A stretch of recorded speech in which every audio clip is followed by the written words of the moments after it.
لڑکی والوں کی طرف سے کوئی دعوت طعام نکاح کے موقع پر نہیں۔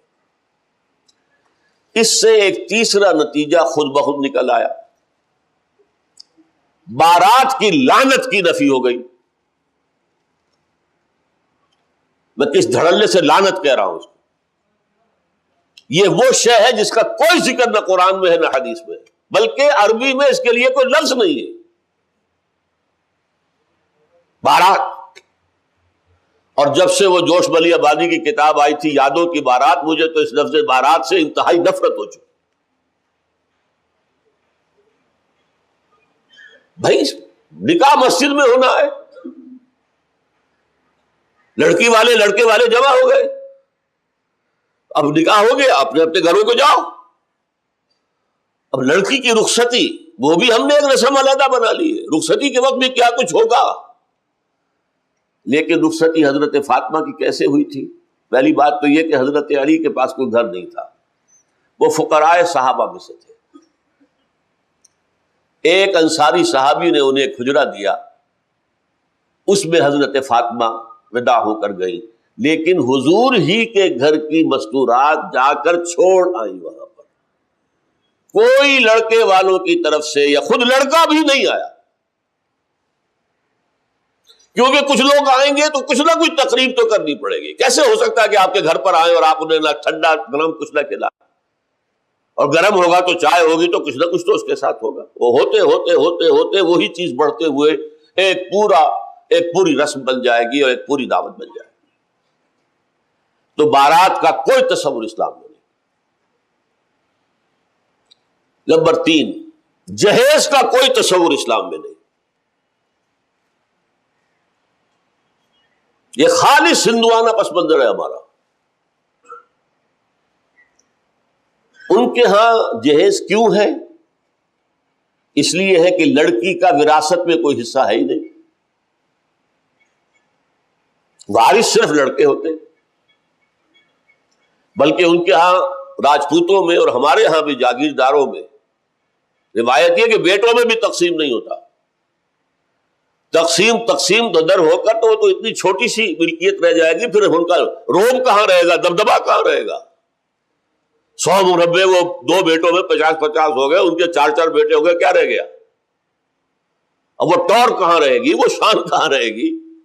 تو صرف بڑا بیٹا وارث، باقی سب اس کے کمی کاری۔ اور لڑکیوں کے لیے تو کوئی سوال ہی نہیں کہ کوئی وراثت ہو۔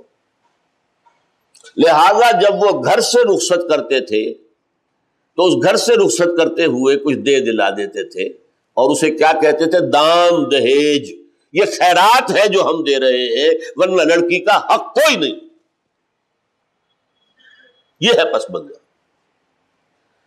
اور چونکہ عام طور پر یہ شہر جیسے کراچی جیسے تھوڑا ہی ہوتا تھے، چھوٹے چھوٹے بستیاں گاؤں ہیں، اور ہندوؤں میں بھی رواج یہ ہے کہ دور شادی کرو، قریبی منع کرو۔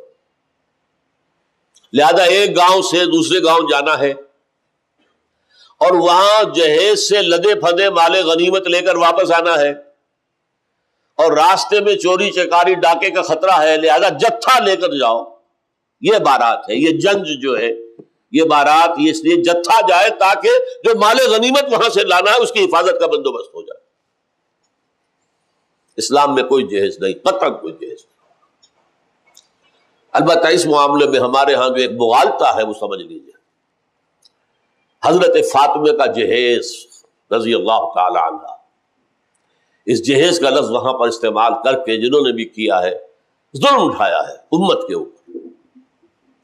حضرت فاطمہ کے جہیز کی بنیاد پر اب لاکھوں روپے کا جہیز جو ہے، اور نمبر کیا کچھ لاکھوں کیا، کار جا رہی ہے، یہ جا رہا ہے، وہ جا رہا ہے۔ ایک کروڑ پتی کے گھر سے نکل کر ایک دوسرے کروڑ پتی کے گھر میں جا رہی ہے تو کروڑوں لے کر جا رہی ہے۔ حضرت فاطمہ کے جہیز کی حقیقت کیا تھی یہ سمجھ لیجیے۔ جب شادی کا وقت آیا ہے تو حضور نے حضرت علی کو بلایا، پوچھا علی تمہارے پاس کچھ مہر دینے کے لیے کچھ پیسے ہیں؟ عرض کیا حضور میرے پاس کچھ نہیں ہے۔ پھر کہہ رہا ہوں میں وہ فقراء صحابہ میں سے تھے، جیسے ابو الدرداء تھے، سلمان فارسی تھے، ابو ذر غفاری تھے، یہ فقراء صحابہ ہے، درویش منش۔ حضور نے کہا تمہارے پاس وہ ایک زرہ ہوتی تھی، جی ہاں زرہ تو ہے، لیکن حضرت علی نے جواب کیوں دیا نفی میں کہ زرہ کوئی دولت تو نہیں ہے، وہ تو جہاد کے لیے ایک اسلحہ ہے۔ فرمایا جاؤ اسے بیچو یا گروی رکھو اور قرض لے کر آؤ، اس لیے کہ بہرحال مہر تو شرط ہے، مہر تو دینا۔ وہ گئے اپنی زرہ لے کر بازار میں، حضرت عثمان نے 30 درہم میں خرید لی۔ اور عجیب بات دیکھیے، چند دنوں کے بعد وہ ہدیتاً واپس کر دی۔ اس وقت خرید لی کہ اگر میں یہ کہوں گا کہ نہیں یہ رہنے دو، میں تمہیں پیسے دیتا ہوں، تو حضرت علی کی عزت نفس کو ٹھیس پہنچتی کہ یہ مجھے خیرات دے رہے ہیں۔ اس وقت خریدی ہے 30 درہم میں، پھر ہدیتاً بعد میں پیش کر دی۔ وہ پیسے لا کر حضرت علی نے رکھ دیے حضور کے سامنے، اس میں سے کچھ آپ نے اندر بھجوا دیے دلہن کو تیار کرنے کے لیے، کوئی اس کا اچھا لباس، کوئی خوشبو، کوئی چیز تو ہو، اور باقی سے وہ سامان بنایا۔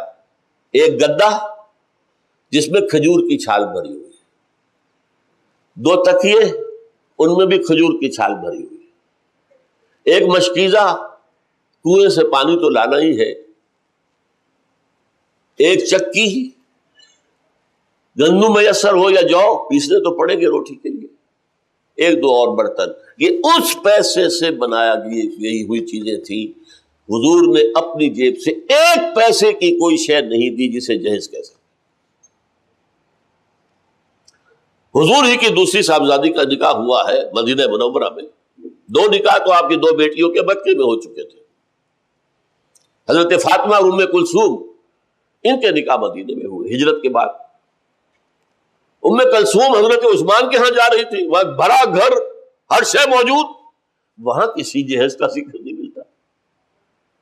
یہ کیسے ہو سکتا ہے کہ نبی اتنی بے انصافی کرتے کہ ایک بیٹی کو تو جہیز دیا دوسری کو نہیں دیا؟